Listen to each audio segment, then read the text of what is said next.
ओम क्रीं क्रीं क्रीं ह्रीं ह्रीं ह्रीं ओम ओम ओम दक्षिणकालिके क्रीं क्रीं क्रीं ह्रीं ह्रीं ह्रीं ओम ओम ओम स्वाहा। माँ दक्षिणकालिके नमः। प्रसन्न वरदो भव, प्रसन्न वरदो भव, प्रसन्न वरदो भव। सिद्ध साधक परिवार के इस चैनल में आपका स्वागत है। चैनल में गुप्त से गुप्त दुर्लभ साधनाएं चल रहे हैं। जानने योग्य बातों पर चर्चाएं भी होते आ रहे हैं। साथ ही साथ शक्तिशाली से अति तीव्र शक्तिशाली टोटके भी दिए जा रहे हैं। तो आज के इस आलोचना वाले कड़ी में हम पूर्ण आलोचना करने वाले हैं एक महत्वपूर्ण विषय पर, जिसका नाम है विचारों को सही दिशा आवश्यक है।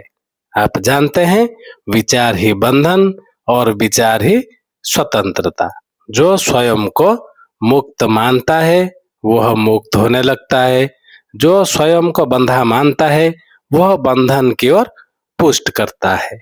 और इसी संदर्भ में अष्टवक्र ऋषि ने कहा था, एको द्रष्टासि सर्वस्य मुक्तो प्रायसि सर्वदा, अयमेव हि ते बंधो द्रष्टारम पश्यसीतरम। अष्टवक्र का यह वचन हमें भीतर तक झकझोर देता है। वे कहते हैं, हम स्वभाव से ही मुक्त हैं, परंतु हमारी सबसे बड़ी भूल यह है कि हम स्वयं को बंधा हुआ मान बैठते हैं। यही मान्यता हमारी बंधन बन जाता है। अगर वास्तव में बंधन बाहर नहीं है, बंधन भीतर है। संसार ने हमें उतना नहीं बांधा जितना हमारी अपनी धारणाओं ने हमें बांध रखा है, और उन धारणाओं में से सबसे प्रबल है अहंकार। और यह भाव कि मैं कर रहा हूँ, मैं ही सबका केंद्र हूँ, मेरे बिना कुछ नहीं हो सकता, यही भाव दुख का मूल है। अगर योग वशिष्ठ पुराण देखें, उसमें श्री राम के माध्यम से यह बताया गया है कि अहंकार अनेक रूपों में समस्त जीवों में व्याप्त है।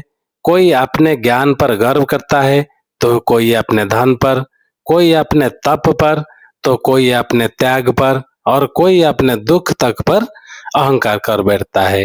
अहंकार केवल यह नहीं है कि मैं महान हूँ, अहंकार यह भी है कि मैं जैसा पीड़ित कोई नहीं है, मेरी समस्या सबसे बड़ी है, मेरे किए हुए उपकार को कोई नहीं समझता। इस प्रकार अहंकार बहुत सूक्ष्म होकर भी जीवन को विषाक्त कर देता है, और हम सोचते हैं कि हमें दूसरों ने दुख दिया, परंतु गहराई से देखें तो दुख का बड़ा कारण हमारा वही मैं है, जो हर घटना में स्वयं को स्थापित करना चाहता है। और अष्टवक्र आगे भी कहते हैं कि मैं करता हूँ, यह भाव मानो किसी विशाल काले सर्प के दंश के समान है। जिस क्षण हमने मान लिया कि हम ही सब कुछ कर रहे हैं, उसी क्षण हम भोक्ता भी बन गए हैं। फिर हर फल हमें ही भोगना होगा, सफलता भी, असफलता भी, सम्मान भी और अपमान भी। यही कारण है कि कर्तापन का अहंकार मनुष्य को चैन से जीने नहीं देता है। वह निरंतर हिसाब रखता है, हमने किसके लिए क्या क्या किया है, किसने हमारे लिए क्या नहीं किया, किसने हमारे परिश्रम को पहचाना, किसने नहीं पहचाना, और यही सूक्ष्म गणित मन को थका देता है। अब बात करेंगे भीतर के बंधन के विषय में। कितनी बार ऐसा होता है कि जब कोई हमारा साथ नहीं देता, तब भीतर से एक स्वर उठता है, हमने तो उसको कठिन समय में सहायता की थी, उसने हमारे लिए क्या किया। और यदि हमने किसी की सहायता कर दी, तो दूसरी ओर मन में यह भाव भी आ सकता है कि देखो, इतना अच्छा कार्य तो हम ही कर सकते हैं। एक क्षण के लिए यह संतोष जैसा प्रतीत होता है, पर वास्तव में यह अहंकार का ही दूसरा रूप है। उपकार करके भी यदि भीतर में पुष्टि हो रहा हो, तो वह सेवा नहीं है, सूक्ष्म बंधन है। और यही कारण है कि शास्त्रों ने बार बार सावधान किया है कि पुण्य भी यदि अहंकार बढ़ा दे, तो वह मुक्ति का नहीं, बंधन का कारण बन जाता है। योग वशिष्ठ में स्वर्ग तक का वर्णन इस दृष्टि से किया गया है कि वहां भी जीव अपने पुण्य के अनुसार सुख भोगता है, परंतु जहाँ भोग है वहां तुलना है, जहाँ तुलना है वहां स्पर्धा है, और जहाँ स्पर्धा है वहां ईर्ष्या और असंतोष छिपे हुए हैं। अतः केवल बाहरी सुख प्राप्त कर लेने से मुक्ति नहीं आती। स्वर्ग जैसी अवस्था भी यदि अहंकार के साथ है तो वह अंतिम सत्य नहीं है। इससे स्पष्ट होता है कि समस्या वस्तुओं में नहीं है, मन की वृत्ति में है। एवं जब इस प्रकार की भावनाएं बनी हुई है तो निसंदेह अहंकार भी बना हुआ है, और अहंकार शब्द की उत्पत्ति अहम से होता है, और अहम को कार्य करने का गुमान ही अहंकार है। और इस अहंकार को जलाने का उपाय भी अष्टवक्र ही बताते हैं। अष्टवक्र बताते हैं, मैं शुद्ध बोध स्वरूप हूँ। इस निश्चय की अग्नि से अज्ञान के धन घने वन को जला दो और शोक से मुक्त होकर सुखी हो जाओ। और यह एक साधारण वाक्य नहीं है, संपूर्ण आध्यात्म का सार है। जब तक हम स्वयं को केवल शरीर, मन, भूमिका, संबंध, उपलब्धि, सफलता या असफलता के रूप में देखेंगे तब तक अहंकार रहेगा ही रहेगा, इसमें कोई संशय का स्थान नहीं है। परंतु जिस क्षण हमने ये समझना आरंभ कर दिया कि हम शुद्ध चेतना है, उसी क्षण दृष्टि बदलने लगती है। अब थोड़ा आलोकपात करेंगे मैं ही मैं में डूबा मन। आप जानते हैं अज्ञान क्या है? अज्ञान यह है कि मैं कर रहा हूँ इसलिए मैं महत्वपूर्ण हूँ, मेरी इच्छाएं महत्वपूर्ण है, मेरी उपलब्धियां ही मेरी पहचान है। यही अज्ञान हमें भीतर से कठोर बनाता है। इसके विपरीत या जब हम ये मानते हैं कि हम चेतना है, जो चैतन्यता हम में है वही परमात्मा की देन है, तब मन हल्का होने लगता है। फिर कार्य होता है पर कर्तापन उसमें कम रहता है, सेवा होती है पर उसका बोझ नहीं रहता, संबंध रहते हैं पर उनसे चिपकाव कम होने लगता है। यही आध्यात्मिक परिपक्वता है।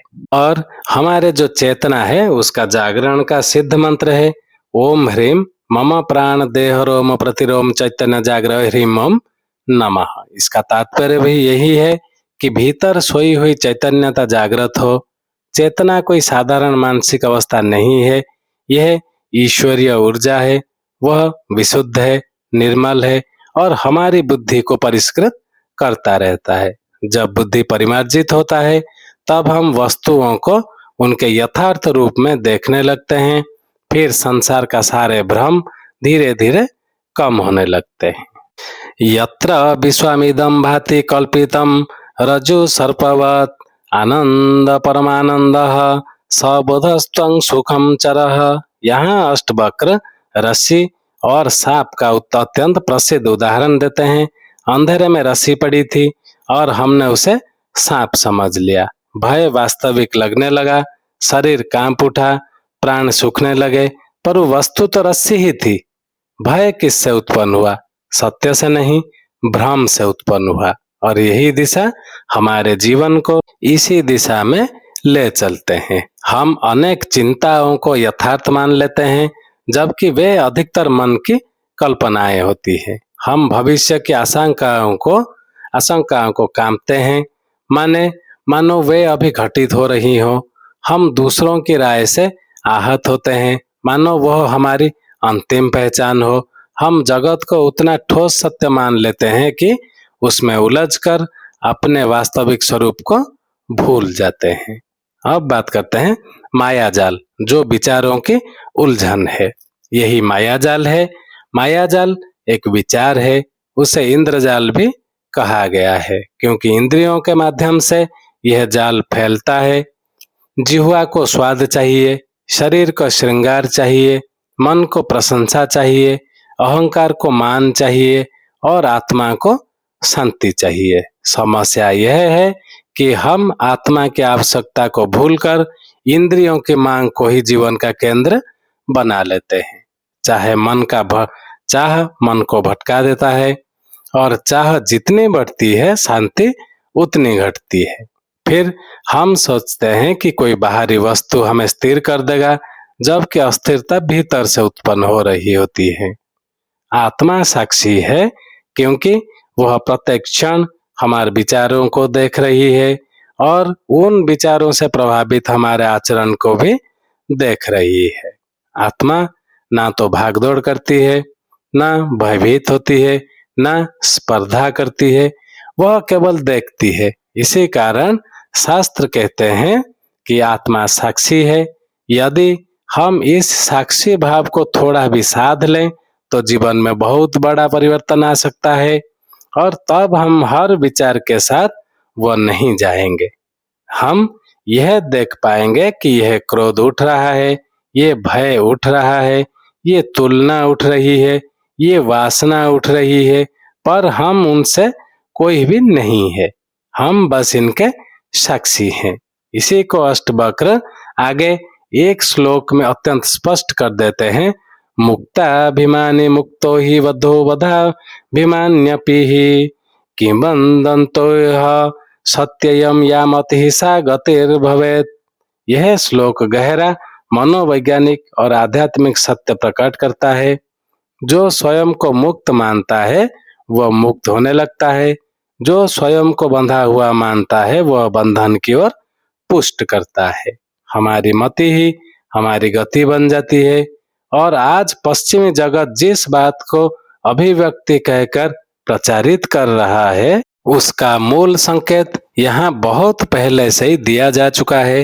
मन जिस विचार को बार बार धारण करता है वही धीरे धीरे विश्वास में बदलता है और वही विश्वास जीवन की दिशा तय करता है। अब बात करें स्वभाव निर्बलता। यदि हम निरंतर यह सोचते रहें कि हम पीड़ित हैं, असहाय हैं, दुर्भाग्यशाली हैं, तो मन उसी प्रकार के प्रमाण खोजने लगता है। यदि हम धारण करें कि हमारे भीतर चेतना है, सामर्थ्य है, ईश्वरीय संरक्षण है, तो वही मन अवसरों को पहचानने लगता है। उसका अर्थ यह नहीं है कि बाहरी समस्याएं समाप्त हो जाएंगे, उसका अर्थ यह है कि हमारी संबंध समस्याओं से बदल जाएगा। हम उनके नीचे दबेंगे नहीं, उनको देखकर विचलित नहीं होंगे, बल्कि जागरूक होकर उनका सामना करेंगे। अंततः अष्टवक्र का यह संदेश अत्यंत सीधा है। विचार ही बंधन है और विचार ही मुक्ति है। यदि विचार मायाजाल बन जाए तो हम भटक जाते हैं, यदि विचार आत्मबोध की ओर मुड़ जाए तो वही मार्ग बन जाता है। इसीलिए आवश्यक है कि हम बार बार स्वयं को स्मरण दिलाएं, हम केवल भूमिका नहीं है, केवल उपलब्धि नहीं है, केवल दुखी नहीं है, केवल इच्छा नहीं है, हम चेतना है, साक्षी हैं, शुद्ध बोध हैं। इसी संदर्भ में एक श्लोक आता है, आत्मा साक्षी विभु पूर्ण एको मुक्तिश्च क्रियः असज्ञो निस्पृहम शांतो भ्रमात् संसार वानिवः। आत्मा व्यापक है, पूर्ण है, एक है, मुक्त है, चैतन्य स्वरूप है, अक्रिय है, असंग है, निष्पृह है और शांत है। केवल भ्रम के कारण वह संसार में फंसी हुई प्रतीत होता है। इसीलिए साधना का सार बाहर भागना नहीं है, भीतर जागना है। जिस दिन यह जागरण प्रारंभ हो जाता है उसी दिन से जीवन का भार हल्का होने लगता है। तब हम संसार में रहते हुए भी संसार से परे होने का स्वाद चखने लगते हैं। यही वास्तविक स्वतंत्रता है, यही शांति है और यही आनंद है। आज के लिए इतना ही था। हमारे इस चैनल में गुप्त से गुप्त दुर्लभ साधनाएं हम करवा रहे हैं और न जाने कितने प्रचंड से अति प्रचंड प्रयोग भी संपन्न करवा रहे हैं। चैनल को हमारा आपसे यही निवेदन है, चैनल को ज़्यादा से ज़्यादा सब्सक्राइब कर लें ताकि हमारे कहे हुए बातों का, दिए हुए मंत्रों का सम्मान भी बना रहे। आज के लिए इतना ही था। ओम क्रीम क्रीम क्रीम ह्रीम ह्रीम ह्रीम होम होम होम दक्षिण कालिके क्रीम क्रीम क्रीम ह्रीम ह्रीम ह्रीम होम होम होम स्वाहा। माँ दक्षिण कालिके नमः। प्रसन्न वरदो भव, प्रसन्न वरदो भव, प्रसन्न वरदो भव। जय सिद्ध साधक परिवार।